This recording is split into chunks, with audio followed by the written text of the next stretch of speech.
Welcome SLST aspirants. Hope you are doing quite well.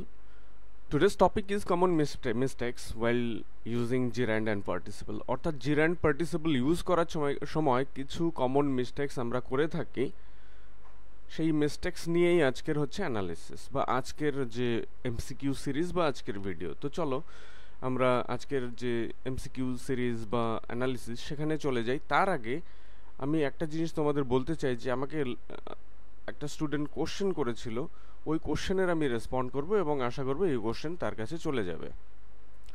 ও তার মতে বা সবার মতেই যে পারসেপশন যেমন সি এসবের পর সাধারণত ভার্বের বেস ফর্ম বা বেয়ার ইনফিনিটিভ ফর্ম বসে।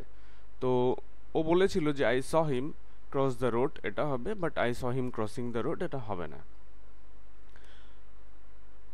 তো তাকে আমি হোয়াটসঅ্যাপে অ্যান্সার করব, বাট সামহাউ হোয়াটসঅ্যাপে তার মানে আরও অনেক মেসেজ চলে এসেছে, আমি মিস করে গেছি। আশা করি আজকের রেসপন্সটা তার কাছে পৌঁছে যাবে। তো এখানে ঠিক দুটো সেন্টেন্সই কিন্তু ঠিক, কারণ কারণ এখানে ফার্স্ট সেন্টেন্স দেখো, I saw him cross the road, আমি তাকে রাস্তা ক্রস করতে দেখলাম। I saw him cross the road এর মানে হচ্ছে the entire action of crossing the road is observed, মানে পুরো রাস্তাটা ক্রস করলো সেটা দেখেছে সে। এর মানে হচ্ছে তাই the entire action of crossing the road, the entire action of crossing is referred here.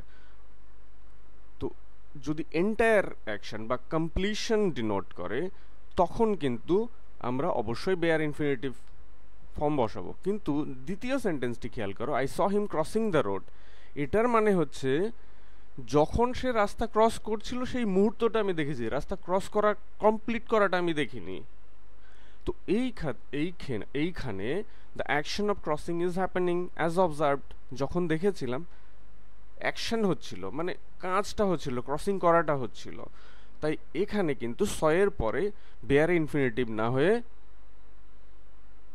জিরান্ড হবে। আমি আশা করব যে ব্যাপারটা ক্লিয়ার হয়ে গেছে। প্রথম সেন্টেন্স এখানে কমপ্লিশন বা কমপ্লিট হয়ে গেছে টাস্কটা। দ্বিতীয় সেন্টেন্সে টাস্কটা অনগোয়িং ছিল। তো চলো আজকের সেশনে আমরা যে কোশ্চেন্সগুলো নিয়ে অ্যানালিসিস করব সেই সমস্ত প্রশ্নগুলোর একটাই উত্তর, সেটা হচ্ছে এই যে ক্লুজ সেকশন, যেটা আমি ক্লুজ হিসাবে দিয়ে দিয়েছি, ক্লু নাম্বার 1, ক্লু নাম্বার 2। এখানে প্রতিটি কোশ্চেনে আমি 10 সেকেন্ডস করে দিব এবং তারপর অটোমেটিক্যালি অ্যান্সার চলে আসবে। কিন্তু এখানে একটা বিষয় যে এই যে স্ক্রিনটা তোমাদের সামনে রয়েছে, এখানে যে ক্লু 1, ক্লু 2 রয়েছে, এটা কিন্তু মাইনিউটলি মনে রাখতে হবে।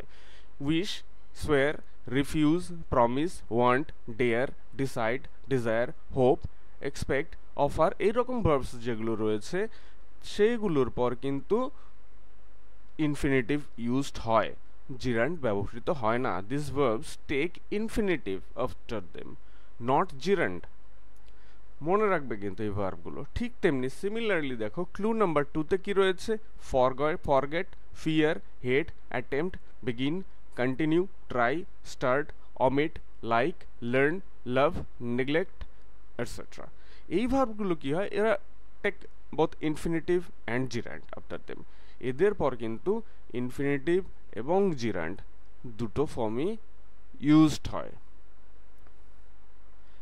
তো চলো আজকে আমরা এমসিকিউ সেকশনে চলে যাই। 10 সেকেন্ড করে অটোমেটিক সেট করা রয়েছে কোশ্চেন্সগুলোর ক্ষেত্রে। তোমাকে আইডেন্টিফাই করতে হবে কারেক্ট সেন্টেন্স। এসএলএসটির জন্য এই কারেকশনের রুলসগুলো জানা অত্যন্ত জরুরি। এখানে রাইট অ্যান্সার হচ্ছে he hope to pass the exam, কারণ হচ্ছে হোপ হচ্ছে এমন একটা ভার্ব যার পরে জিরান্ড ইউজড হয় না। তো চলো আমরা নেক্সট কোশ্চেনে চলে যাই, কোশ্চেন নাম্বার 2। আশা করি তোমরা তোমাদের অ্যান্সার মার্ক করে নিয়েছো এবং 15টি কোশ্চেন্স রয়েছে এবং আমি দেখব 15 আউট অফ তোমরা 15 পাও কি না। তো চলো এখানে দেখো, হি ডেয়ার্ড সে সো, ডেয়ারের পরেও কিন্তু জিরান্ড বা ইনফিনিটিভ ইউজ হয় না, বেয়ার ইনফিনিটিভ হয়। ওকে, বেয়ার ইনফিনিটিভ নিয়ে আমি ডিটেলস পড়িয়েছি, তোমরা দেখে থাকবে সেটা। Identify the correct sentence. I swear to speak the truth. I swear speaking the truth. এখানেও কিন্তু সোয়ার হচ্ছে এমন একটা ভার্ব যার পর কিন্তু জিরান্ড ইউজড হয় না, এরপর কিন্তু ইনফিনিটিভ ইউজড হয়। নেক্সট দেখো, I want to go there, I want going there. এটা তো খুবই easy matter. I hope you have responded correctly. I want to go there, ওয়ান্টের পর কিন্তু জিরান্ড না ইনফিনিটিভ হয়। নেক্সট কোশ্চেন দেখো, identify the correct sentence. Sumit fears going there, Sumit fears to go there, both are correct. এখানে fear হচ্ছে এমন একটা ভার্ব, তারপর জিরান্ড ইনফিনিটিভ দুটো ফর্মই কিন্তু ইউজড হয়, তাই এখানে দুটো সেন্টেন্সই কিন্তু কারেক্ট আছে।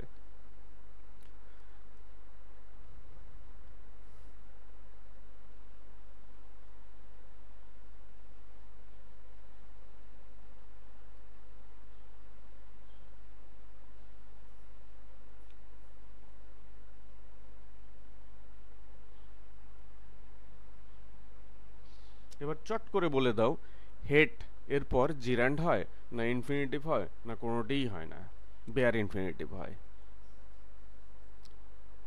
হেটের পর কিন্তু জিরান্ড অ্যাজ ওয়েল অ্যাজ ইনফিনিটিভ দুটো ফর্মই ইউজড হয়।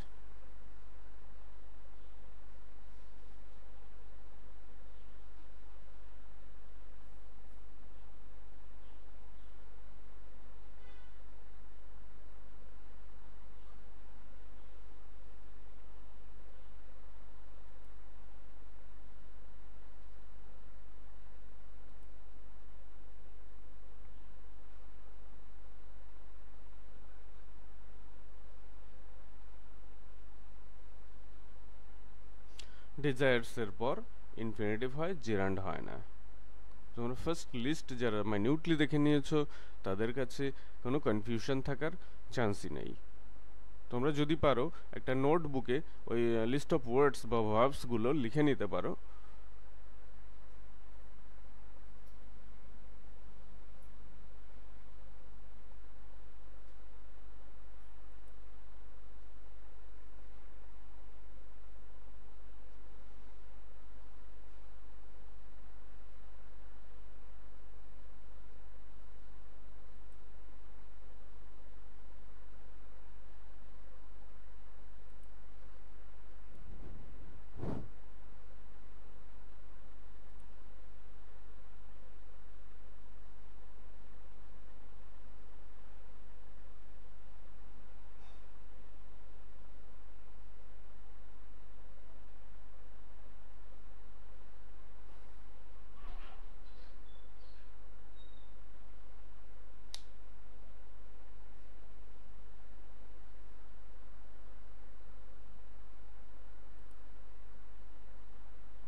আজকের last question, identify the correct sentence. I love living with her, I love to live with her, both are correct.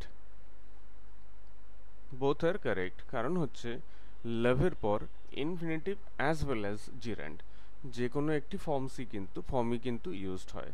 তো এটাই ছিল আজকের লাস্ট কোশ্চেন, এবং পুরো ভিডিওটা দেখার জন্য thank you very much from my end, and I hope the short MCQ session that I just conducted will definitely help you to explore more fully the correctness of grammatical uses.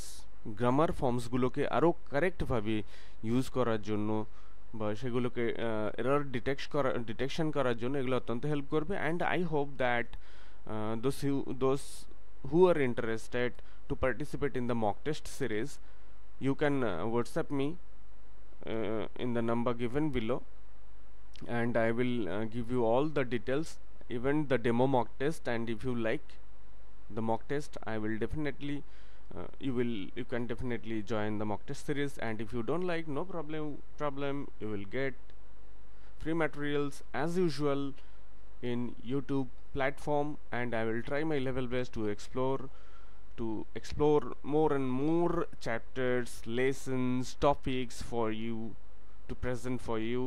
And undoubtedly I will be with you always to ensure your preparation for different competitive exams where English is the part and parcel. So thank you again for watching the video.